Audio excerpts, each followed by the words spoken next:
자, 그러면 이주임이 스타트 줄 거예요? 시작하셔도 됩니다.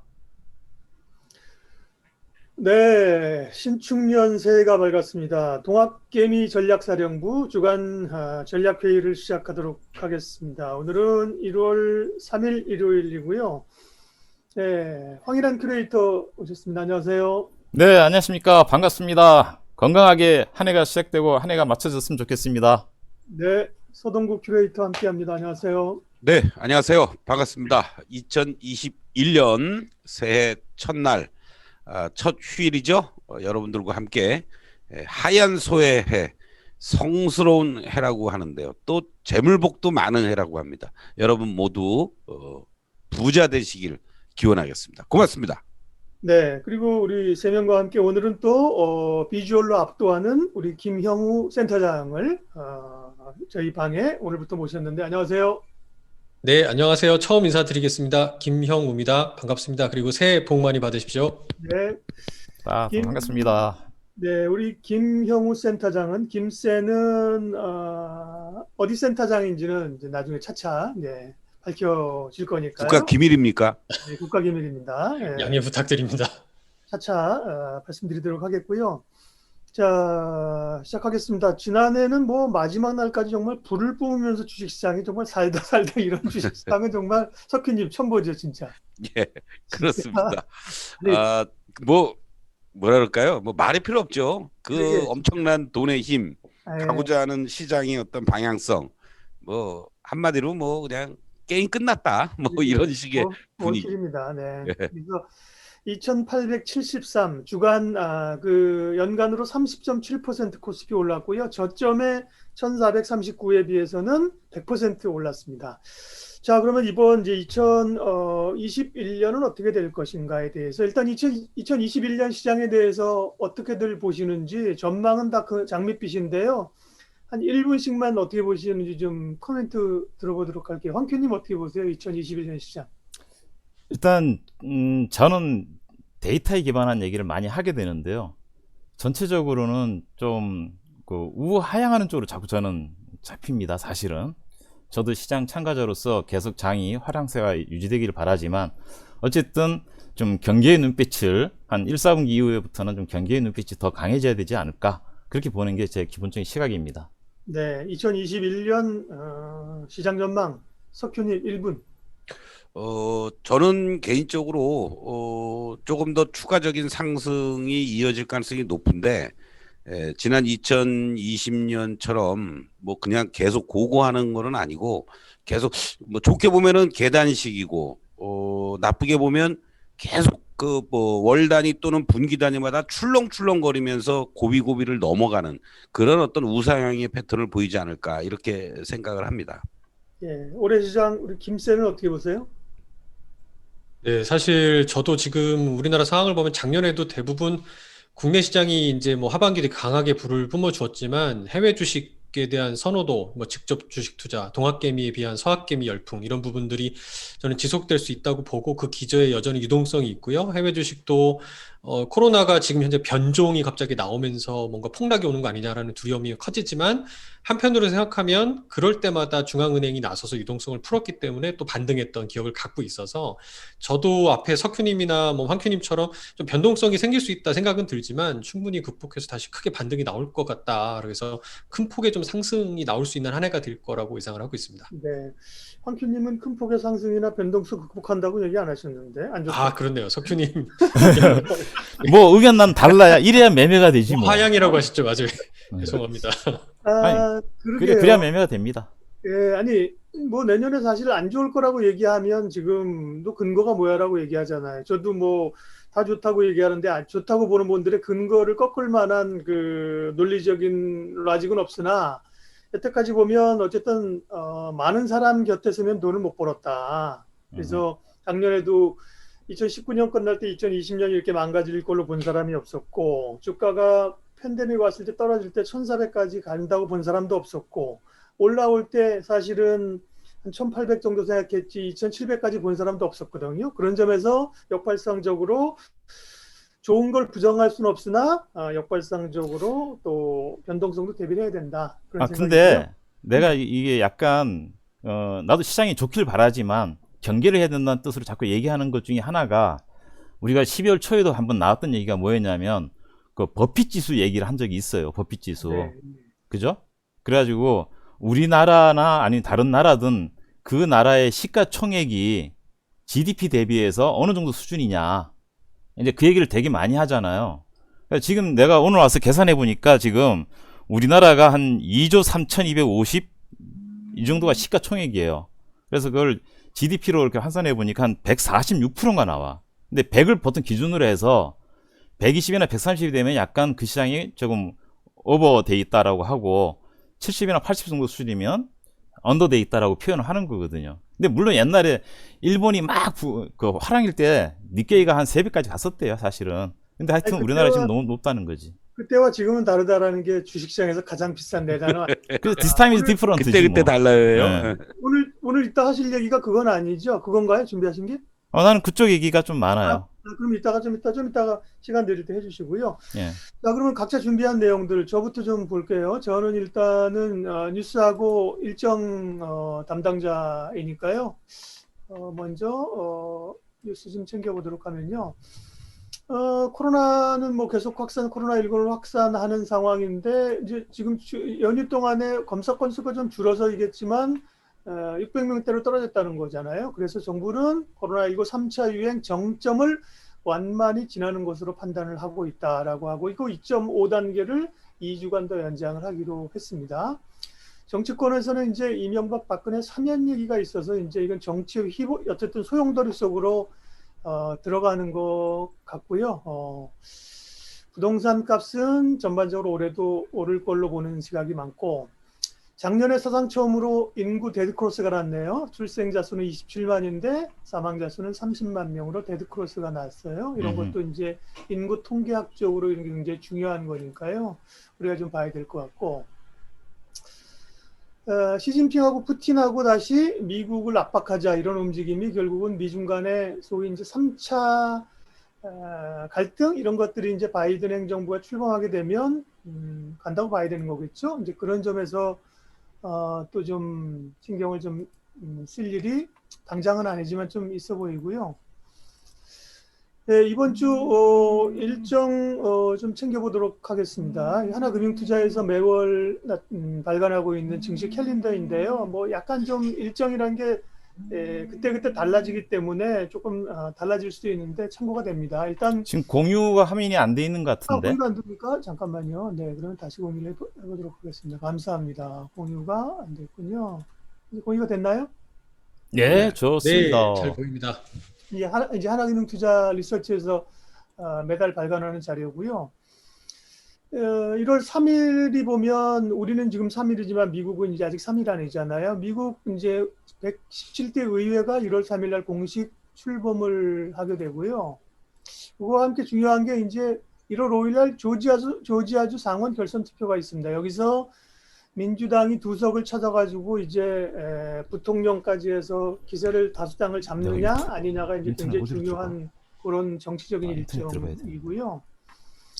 그다음에 7일 날 삼성전자 잠정 실적이 스타트가 됩니다. 삼성전자 실적은 근데 언제 발표하느냐를 정확히 얘기를 안 해서요. 첫째 주 목요일로 보는데 한 둘째 주로 늦어지는 경우도 있습니다. 요거는 지금 나오는 얘기로는 8일 날 한다고 그러는 것 같은데요. 거의 삼성전자, LG전자가 둘 다. 예. 같이 발표. 그러니까 요게 이제 예. 잠정 실적이 미리 이거는 만드는 걸 테니까. 예, 8일 날. 아까 들어온 속보 보니까 8일 날 삼성전자하고 LG전자가 동시에 발표한다고. 네, 감사합니다. 그 이제 실적 발표 뚜껑이 열리면 이제 실적 시즌이 또 문이 열리는 거고. 네. 이번 주는 아닙니다만 사실은 1월에 제일 중요한 게 이제 헬스케어 컨퍼런스잖아요, 그죠? 그렇죠. JP 모건 헬스케어 컨퍼런스가 있고요. 또 보면 암학회가 여기 세계 폐암학회가 31일 날 있어서 어쨌든 1월의 흐름들은 중소형주 장세 그리고 거기 중소형주 장세 1월 랠리하게 되면 바이오를 빼놓을 수가 없다. 그래서 이제 또 그 1월 6일 날 1월 6일 날 그 아까 의회 말씀드렸는데 의회가 1월 6일 날 대통령 당선자를 이제 당선인을 확정하거든요. 지금 트럼프는 아직까지 목소리를 부리고 있는데 다 알고 있는 얘기지만 그런 얘기 나오고 어쨌든 간에 1월 20일 날 바이든 대통령 취임식이잖아요. 그럼 바이든 관련된 정책 관련주들 이런 거 그다음에 헬스케어 컨퍼런스 바이오주 이런 거를 좀 주목하지 않을까 생각이 돼서 주요 뉴스랑 일정 저는 여기까지 하겠습니다. 네, 아유 깔끔하네요. 아주 그냥 한눈에 다 들어왔네. 감사합니다. 네. 네. 중요한 일정이 많이 있는 것 같아요. 연초인데. 그 얼핏 생각나는 게 그 JP 모간 그 헬스케어 컨퍼런스인가? 네. 그게 언제죠? 제가 아까 잠깐 놓쳤는데. 11일부터 14일 똑같네요. 1일부터 14일. CES는 똑같이 세스도 그렇고. CES는 뭐 지금 별로 네. 영향가 없으니까 11일부터 14일. 그래서 저는 그때까지는 어쨌든 계속적으로 반복적으로 그 얘기가 나올 것 같아요. 세스든 아니 그 컨퍼런스든 그러면서 그쪽 분위기가 좀 잡혀 있을 것 같고 그 다음에 이제 그 대통령 정권에 대한 이제 그 부분까지 그래서 그때까지는 큰 네거티브에 볼 일은 별로 없다. 저는 제가 닥터 둠이나 이런 사람은 아니에요. 저도 이 시장에 있는 사람이니까 혹시라도. 아까 좀 올해장이 우하향한다는 얘기에서 꼬리를 살짝 내리는 모양새를. 아니 내가 나는 데이터에 기반한다. 나 그거 보여줄게. 그러면은 좋은 얘기죠. 자 잠깐 한번 네. 보자고요. 네, 지금 내가 여기 데이터를 보겠습니다. 아이고 잠깐만요. 네. 이거 공유를 어떻게 아, 넘어가지? 그러면 저 김쌤이 먼저 하시죠. 예, 준비하신 그러죠. 예. 우리 김쌤이 제가 먼저 좀 진행을 하겠습니다. 예, 그래요. 예. 준비하신 건데. 저는 사실 이제 펀드 쪽, 오늘도 뭐 주식에 대한 부분들 사실 직접 투자 열풍이 많이 있으신 상황이지만 제가 준비한 화면으로 좀 설명을 한번 드려볼게요. 그러니까 이게 지금 연초면은 대부분 갈피를 잡기 힘들고 새해 시작이니까 아까 중소형장에 대한 뭐 가능성 이런 거 말씀을 주셨지만 이게 개인 투자자들이 좀 지금 불안하실 수 있는 타이밍일 수 있어요. 왜냐하면 아까 일정 예행커님 말씀 주신 것 중에도 보면 뭐 5일이었나요? 조지아주 상원 네, 맞습니다. 투표 관련 부분에서도 이기던 지던 간에 지금 이게 뭐 빅테크가 규제를 받느니 뭐 등등등 해서 시장에서 되게 불안해할 수가 있습니다. 그러면 사실 국내 뭐 대형주들도 그렇고 국내 시황 전반적인 자금 흐름이 조금은 초반에는 관망 내지 흔들릴 수 있고 당연히 그러면 뭐 중소형이 상대적으로 뭐 더 갈 수 있는 상황이 될 거긴 한데요. 펀드 시장도 사실 비슷했어요. 작년 2020년 제가 복귀를 하고 올해의 경우를 좀 말씀을 드릴 때 저는 이제 아까 말씀을 못 드렸었는데 사실은 양극화가 좀 심할 거라고 보고요. 양극화란 얘기는 미국발 시작되는 아까 바이든 대통령 취임도 그렇지만 글로벌 시장의 테마와 어떤 흐름에 맞춰서 좀 동조되는 모습들이 국내나 해외에 공이 비슷하게 나타나지 않을까라고 생각을 하고 있습니다. 그래서 관련된 부분을 저는 펀드 시장에서 한번 읽어보려고 하는데 오늘 제가 준비한 거는 펀드의 위기라는 부분입니다. 그러니까 펀드의 위기라고 그러면은 좀 이미 다 아는 얘기 아닌가 생각하실 수 있어요. 요새 사실 공모펀드 투자하시는 분들이 거의 없잖아요. 제가 작년 데이터를 찾아보니까 국내 주식형 펀드에서 주식형에서만 판매된 게 한 15조가 넘습니다. 1년 동안 판매된 게요. 그러니까 이게 우리가 알고 있는 상식과 좀 다른 거죠. 이게 지금 주가 지수가 많이 코스피도 올랐고 코로나에도 불구하고 하반기만 놓고 보면 글로벌리 거의 최상위권의 성과를 보인 시장이었었는데도 불구하고 그 많은 돈들이 15조 넘게 빠져서 어디로 갔느냐.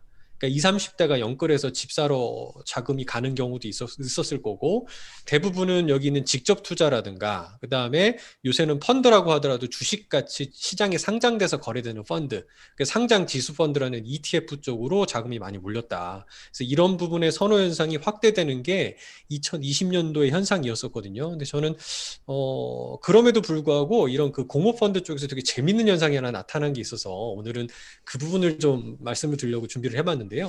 그 내용이 이런 겁니다.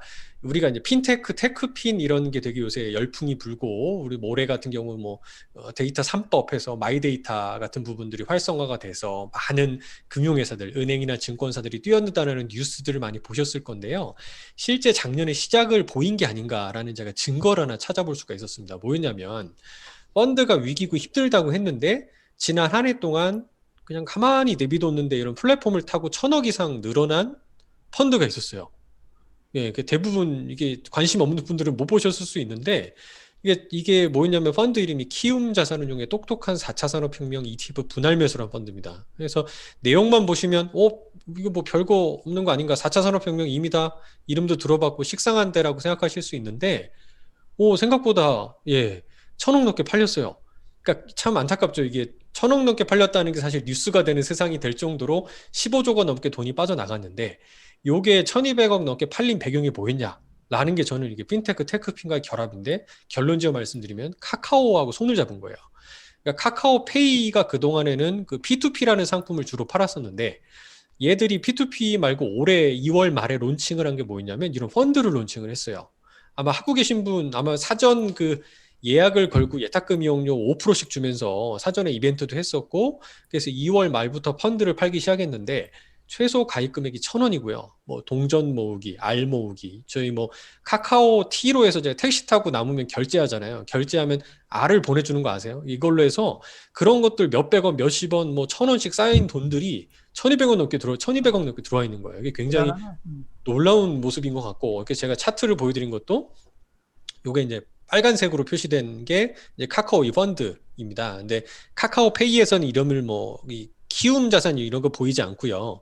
펀드 이름을 그냥 똑똑한 펀드다 이렇게 표현을 하고 있어요. 그런데 보시면은 상당히 이 녹색이 나스닥 지수의 모습이고 이 차트는 제가 기준일이 1월 20일. 그러니까 이 펀드가 태어난 날 설정일 기준으로 보여드린 건데 성과가 이게 나스닥 대비 상당히 변동성도 좋네. 예, 작으면서 되게 이쁘게 올라가는 걸 보실 수가 있어요. 그렇다 보니까 되게 놀라운 건 처음에 2월 말에 이 카카오에서 이 상품을 론칭했는데 처음에는 뜨뜨미지근하죠. 100억까지 가는데 대략 한 6개월 가까이 5, 6개월 정도 걸립니다. 근데 이러고 나서 얘들이 이제 변동성도 괜찮고 이 구간이 또 보시면 완전히 스위스파처럼 쭉 올라가지 않습니까? 이렇게 45도로 올라가니까 그때부터 이제 리테일 펀드의 특성은 이제 뒤늦게 이제 이 가치를 알고 막 돈이 모여듭니다.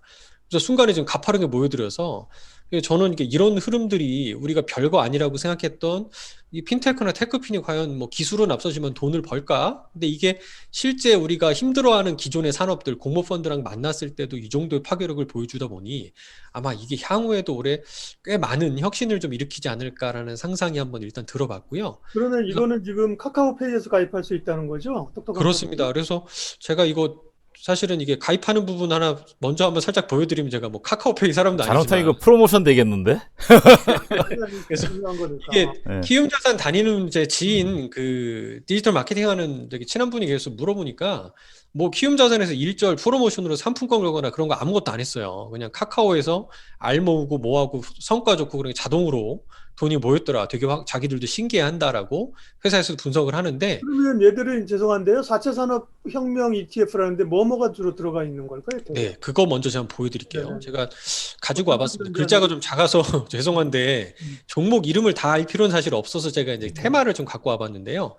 일단은 이게 작년 우리 서학개미들이 요새는 미국 주식 직접 투자, 뭐 애플, 테슬라 이런 것도 사시지만 ETF도 되게 많이 사시거든요. 그래서 이게 4차 산업 관련된 테마에 가장 많이 사는 ETF들을 고루 한 5개 정도 골라서 투자를 하고 있어요.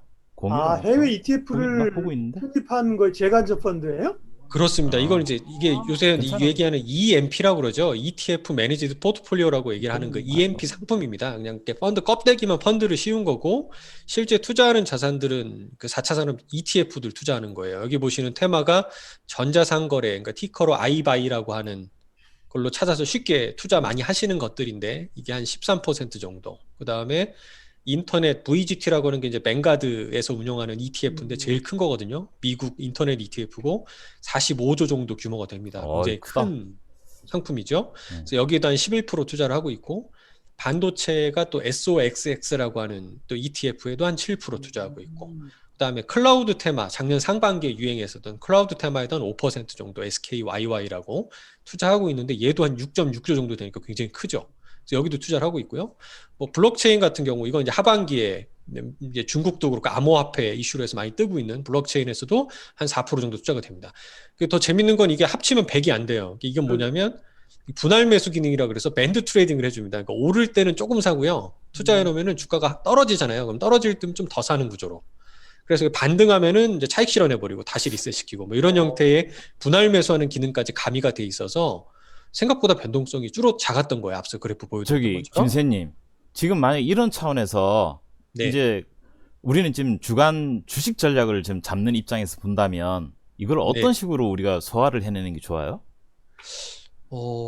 그러니까 이게 펀드는 사실 이제 주식 전략 대비는 호흡이 좀 긴 편이다 보니까 이게 음. 막 트레이딩하기에는 조금 호흡이 조금 길다고 볼 수는 있습니다. 그렇기 때문에 저는 추천을 드린다면 아까 앵커님이 말씀하셨던 만약에 연초에 스케줄을 보셨을 때 시장의 변동성이 확대될 수 있다. 예를 들어 아까 조지아주 뭐 선거 이런 거 관련해서 흔들릴 때. 뭐 블루 웨이브라고 해서 민주당이 압승을 했어요. 예를 들어서 그러면 빅테크 규제가 활발히 되면서 이제 여기 제가 언급되는 뭐 애플이라든가 인텔 큰 기업들 있잖아요. 뭐 네. 알파벳도 그렇고 조정이 나올 거예요. 그러면은 오히려 그때를 기회로 해서 이런 거 좀 조금씩 사보시면 어떨까라는 전략이 저는 좀 펀드 쪽에는 맞지 아주 않을까. 좋은 전략입니다. 그러면 국내 주식은 안 들어가 있는 거구나.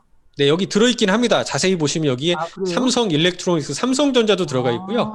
TSMC도 들어가 있고, 그러니까 이게 되게 재밌어요. 이 펀드들, 이 ETF들 고루고루 투자를 하다 보니까 특정 종목의 리스크도 없고, 뭐 서학개미처럼 테슬라의 몰빵해서 뭐 특정 종목의 변동성이 커질 때 리스크도 없는 장점이 있는 거예요. 알겠습니다. 자, 공유를 맞춰주시면 그 아까 예. 제가 얘기하려던 거 저 시간이 이제 좀 쫓기니까 예, 예. 제가 한 3분만 얘기를 할게요. 시간이 20분 지나서 아주 좋은 정보 오늘 우리 김사님 정말 오늘 데뷔하시면서 잘하셨고요. 한건하시 자, 그러면 제가 아까 했던 그 준비한 거 별건 아니고 그냥 사이트입니다. 사이트의 내용이 지금 잘 나가고 있나요? 네, 잘 나옵니다. 예, 제가 지금 잘 안 보여요. 여기 보이시면 이 우리나라에 대한 그 지금 영문으로 나와서 그렇지만 커런시가 환율이잖아요. 네, 통화. 예, 그래서 환율이 지금 1084원에서 1사분기, 2사분기, 3사분기, 4사분기에서 2021년도를 보는 관점인데 이게 지금 1090원부터 살살살 올라가는 개념으로 잡혀 있어요. 그렇죠? 그래서 그 다음에 그 주가 지수는 지금 2873까지 와 있는데 여기서는 약간 우하향하듯이 이렇게 보는데 제가 요 얘기를 말씀드린 거고 이들이 지금 어딘데요? 뭐 여기가 이게 트레이딩 어디에 이코노믹스라고 들이 하는 거예요? 사이트예요. 제가 사이트를 그 위에 보면 살짝 보여요. 사실은 트레이딩 이코노믹스라고 해서 여기 확대가 될지는 모르겠는데 확대가 잘 안 돼요 지금. 괜찮습니다. 아니 네, 뭐 그렇다 그러고 누가 그래서 예를 들면 누가 얘기했는지를 알아야 되니까 우리가. 트레이딩 이코노믹스.com이라는 데가 그 굉장히 그 전 세계를 다 커버한다고 보시면 돼요. 그래서 제가 막 시간이 되면 할 때 좀 시간이 좀 쫓기는 관점이 있어서 여기서 환율 쪽만 한번 잠깐 보면 얘를 이렇게 클릭을 해서 여기에 대한 포캐스트를 이렇게 눌러보면 이렇게 밴드가 이렇게 나오는 거예요 지금. 그래서 이 환율이 이런 밴드 안에 움직이겠지만 전반적으로는 약간 우상향한다 하는 그런 그림이 나와요. 그래서 오늘 이 우리 실시간 방송을 보시는 분들은 굉장한 팁을 하나 얻으시는 거예요. 사실 어떤 거에 대한 예측을 얻고 싶을 때 주가, 금리, 환율 이 세 개가 금융지표의 그 핵이잖아요 사실. 그거에 대해서 각 나라별로 한번 그걸 찍어서 보시고 저런 밴드라든지 방향성 같은 걸 보면 좀 도움이 되지 않을까. 저는 여기까지만 말씀을 드리면 될 것 같아요. 아니요, 아까 주가 예측한 거 좀 보여주세요. 환율은 그렇고 주가를 예, 뭐, 그 주가도 주가 계속 지수도 제가 클릭을 하고 우하향인데 우하향인데, 네. 우하향인데. 2500대까지. 포캐스트를 하면 이런 식으로 보는 거예요. 음, 밴드 상태는 3,400도 갈 수 있다는 밴드는 있어요, 사실은. 근데 전반적인 방향을 약간 우향으로 보는 거죠, 지금. 약간 우향으로. 좀 밴드상으로는 싸지는데. 전체적으로 약간 위로 기울어진 거는 보여주니까 그런 거에 대해서 우리가 뭐 시장에서 어떤 일이 벌어질지는 아무도 모르잖아요, 사실은. 자, 저는 여기서 공유를 예측이니까. 마치겠습니다. 아주 좋은 정보입니다. 우리가 뭐 해외 사이트들 정보들이 많은데 트레이딩 이코노믹스 좋은 정보를 오늘 주셨고요. 자, 그러면 뭐 첫 주이기 때문에 이번 주는 뭐 몸 푸는 주간이 되겠습니다만 어쨌든 간 또 이제 뭐 한 보통 수요일 목요일쯤 시작하는 게 아니라 월요일부터 이제 온전히 한 주가 시작된다는 거죠. 그런 점에서 이제 주간 전망들 또 석규님 또 관심 종목까지 쭉 얘기해 주시죠. 예. 뭐 좋은 얘기들을 너무 많이 해주셔가지고 시간이 좀 오버될 것 같은데 3분 이내에 딱 끝낼게요. 아까 이제 제가 시장을 좀 대꾸받고가 있는 뭐 그러한 얘기 그리고 아까 우리 그 김쌤께서도 양극화 이런 얘기 우리가 이제 그 전에도 계속 얘기했던 부분인데 그래서 저는 이번 연휴 기간 동안에 이 과거 60년대 후반 73년까지 미국에서 그 니프티 50 장세 그 부분에 대해서 좀 많이 생각을 좀 했습니다. 그래서 그 내용을 간략하게만 우리도 뭐 한국의 니프티 50를 준비해야 되지 않겠느냐. 이미 시작이 된 것 같다라는 생각도 들고요. 그래서 제 나름대로 이제 종목들을 제가 생각한 니프티 50 50개를 가지고 앞으로 이 유튜브 방송에서 일주일에 뭐 한두 번씩 종목들을 어떤 모멘텀이 있거나 타이밍이 될 때 말씀을 드릴까 이렇게 생각 중입니다. 그래서 이 지금 화면이 보이시나요? 잘 나옵니다. 네, 그래서 니프티 50가 모르시는 분들도 의외로 있으시더라고요. 그래서 제가 이제 말씀을 드린다면 69년부터 73년까지 미 증시에서 기관 투자가들이 블루칩 50개 종목만 집중적으로 공략하면서 양극화가 형성이 됐고, 이들 종목은 PR이 뭐 50배, 70배도 갔었습니다만은 그렇지 않은 종목들은 뭐 10배 내외에 방치되는 그러한 그 모습들이었다라고 이제 이해를 하시면 되는데, 이제 그 대표적인 것들을 보시면은요, 뭐 다 아는 얘기들입니다. 이 당시 때는 뭐 애플, 테슬라, 마이크로소프트는 없었죠. 월트 디즈니 같은 경우도 ROE가 8.8%에서 71배를 보여주는 거고, 전체 S&P 500 지수를 기준으로 했을 때 ROE가 12% 그리고 PR은 18배, 19배 정도에 불과했는데, 와, 여기에 퍼가 들어가 있는 45까지 나가네, 평균이. 예? 퍼 평균이 45.5를 보여요. 그러니까요. 예, 엄청 이게 높네. 이제 상당히 의미가 있다는 얘기예요. 그래서 ROE가 평균적으로는 뭐 10%대 중후반 이상이고, 그러나 PER은 무려 40배에서 예를 들어서 맥도날드 같은 경우는 71배까지도 갔었어요. 이게 72년 상황을 기준으로 봤을 때. 그렇기 때문에 물론 이 이후에 이제 참혹한 막 반토막 나고 막 이러한 그 니프티 50의 아주 그냥 더티한 그런 어떤 상황도 연출이 됐었는데, 우리 시장도 이와 같은 흐름으로 전개될 가능성이 있지 않겠느냐, 이렇게 좀 말씀을 드리면서, 이 가장 큰 이유 중에 하나는 한 두세 가지가 되는데, 이 코로나로 인해서 완전히 이제 비포 애프터가 뭐 다시 이제 옛날로 돌아가기는 힘들어졌다. 그리고 아까 우리가 펀드와 관련된 얘기도 했지만 이제는 무조건 다 직접 투자다. 60조 원 이상의 대기 자금이 있다라는 거는 아마 2019년도 말에도 고객 예탁금이 한 2, 30조 내외 정도밖에 안 됐을걸요. 제가 알기로는 평균적으로도 봐도요. 그런 어떤 상황들, 거기에 이제 이 4차 산업혁명이라는 것이 앞당겨지는 또 계기가 되지 않았느냐. 공교롭게도 우리 기업들, 산업들이 이쪽에 나름대로 고개를 들이밀고 발을 담그는 것들도 많이 늘어나고 있다라는 거. 이런 어떤 구조 변화와 경쟁력이라든가 이런 성장의 모멘텀이 있는 것들을 우리가 2021년에는 더욱더 잘 초이스를 해야 되지 않겠느냐, 이러한 말씀을 좀 드릴 수 있겠고, 그래서 수급적인 측면에서 보면은 예탁금 60조 원 시대 직접 투자로 완벽하게 전환이 됐고 돈이 갈 데가 없다라는 거, 뭐 여기저기 다 묶어놨으니까 말이죠. 그리고 초저금리가 유지가 되는 이러한 모습 속에서의 달러와의 약세, 아까 보여주셨던 그거하고는 조금 이제 차이가 있는데, 어차피 미국의 제로금리 정책, 물론 뭐 어떤 인플레이션에 대한 우려라든가 경제 회복이 일정하게 된다라고 하더라도 그것은 뭐 내년이나 되지 않겠습니까? 지금 뭐 올 하반기나 돼서 집단 면역이 되고 경제 활성화가 좀 된다라는 얘기. 거기에 바이든 정부가 들어서자마자 곧바로 경기 부양과 관련된 이러한 얘기들을 할 가능성이 높다라는 것도, 외국인들의 어떠한 달러와의 약세, 이미 지난 주말에 달러 인덱스는 90이 깨졌단 말이죠. 이러한 어떤 기조적인 것들을 감안한다라면은 외국인들이 동학개미들과 두 축이 되면서 움직여줄 가능성이 높지 않겠느냐, 이러한 측면으로 한번 좀 볼 필요가 있을 것 같고요. 저기 아까 석훈님, 아까 예, 거기 예, 보니까 니프티 50 할 때 평균이 퍼가 한 45.5 정도 나왔잖아요. 그죠? 예, 예, 예. 근데 지금 우리나라에 작년 12월 29일 날 나온 코스피 퍼가 네, 포워드가 아니고 예, 지금 무려 굉장히 올라갔어요. 그래서 28.93 정도 나오더라고요. 예, 예, 예. 근데 아까 예상하는 게 15밴드 이상으로 본다 이렇게 했으니까 그렇죠. 그거는 그 15라는 거는 포워드 퍼 개념으로 봐야 되겠죠. 그죠?